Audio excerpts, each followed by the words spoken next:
The Legend of Zelda Breath of the Wild, The Master Trials, the first of two sets of DLC for this game, manages to both exemplify the best and worst of Breath of the Wild, with the best being represented in the Trial of the Sword challenges, which see our hero stripped of all his equipment and making use of the resources he finds in the landscape and the environment itself to take down all foes, and the worst being represented in the Master Mode, which acts as a hard mode of sorts with stronger enemies littering Hyrule, and numerous other small changes such as floating platforms with enemies in chests. But before I speak about what's great about Trial of the Sword, I'll speak about what makes Master Mode rather uninteresting in comparison. The intention of Master Mode is to challenge players, specifically players who have already finished the game, and to do this they make stronger enemies appear from the very start of the game, give enemies the ability to regenerate health if they're not being attacked, an ability that most likely seeks to balance out the player's huge advantage of being able to heal during battle by eating food. They add floating platforms which usually house enemies and valuable treasure, and they supposedly rearrange enemies and put them in places where they were not before. On the surface, these changes seem rather substantial in a way, and in some ways they are. In fact, the opening hours of Master Mode will definitely do a good job of making it seem like Master Mode does a good job upping the ante, with most of the sticks and clubs you find and fight enemies with breaking before a good quarter of their health bar is gone, enemies regenerating health as players focus on one enemy to another or are knocked down from an attack, enemies striking you down in one hit, and one of the game's strongest opponents roaming the starting area without care. And in those opening hours, I found myself liking Master Mode greatly, as it heavily altered my playstyle to a more stealthy, less battle-hungry approach, doing much with little so to speak, not unlike the Trial of the Sword challenge I'll elaborate more on later.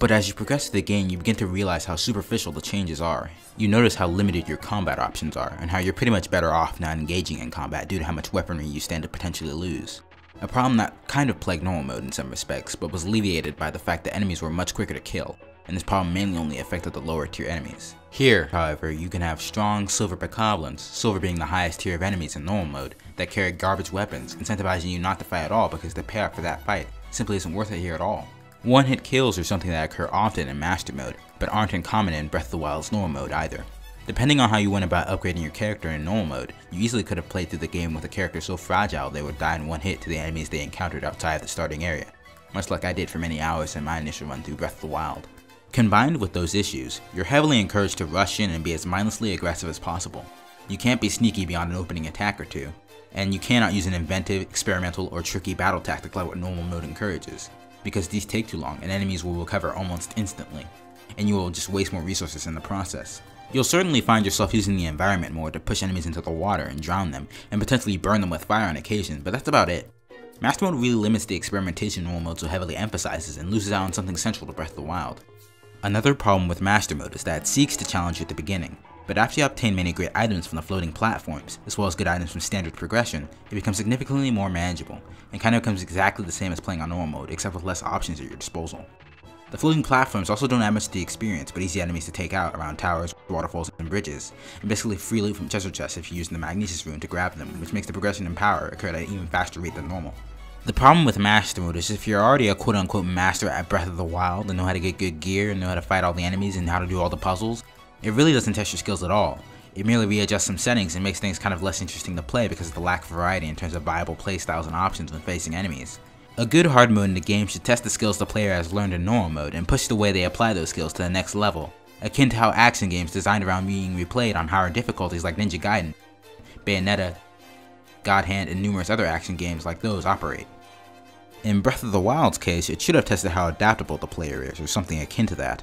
Honestly though, I'm not entirely sure myself how they would have achieved a hard mode like that due to the open nature of Breath of the Wild and how things can be done in any order. Their attempt here with Master Mode is, to be fair, better than anyone could have expected based on the description of Breath of the Wild's first DLC, certainly better than how most open world games handle their difficulty settings. And Master Mode is still an enjoyable romp due to the fact that the base game here is still extremely solid, but it's still a wee bit underwhelming. Especially after deceptively making it seem like they'll be changing enemy placement drastically by putting an easily avoidable Lynel on the Great Plateau. A change that frankly seems to be only a really great change in enemy placement that I've noticed in my 15 to 20 hours of play on the Master Mode. And it implies that if enemy placement is somehow substantially different in the 5 or so regions I've already explored already, then it probably isn't significant enough for someone to notice or affect how someone tackles the game in the first place.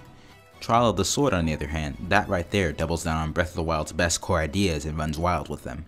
Where Master Mode in general discourages inventive, experimental, crazy, and adaptive play, Trial of the Sword basically requires it to survive. Trial of the Sword further plays with the concept that was presented to huge acclaim in the base game, this concept being an idea of starting with nothing and improvising your way to victory using wit and the resources present. In Trial of the Sword, the player is stripped of all their gear and is tasked with defeating enemies using only what they find to tackle a series of rooms that steadily grow in challenge. The Trial of the Sword features pretty much all the environmental tricks and hazards presented in the base game, and brings the interconnectivity and the emergent gameplay experiences that the Zelda team focused on when making Breath of the Wild to the forefront. The reason this part of the Master Trials DLC works so well is because it fundamentally understands what makes Breath of the Wild work and why it's so special. It tests the player's ability to adapt to situations they aren't properly prepared for, and forces them to use Breath of the Wild's physics and chemistry engine to their fullest.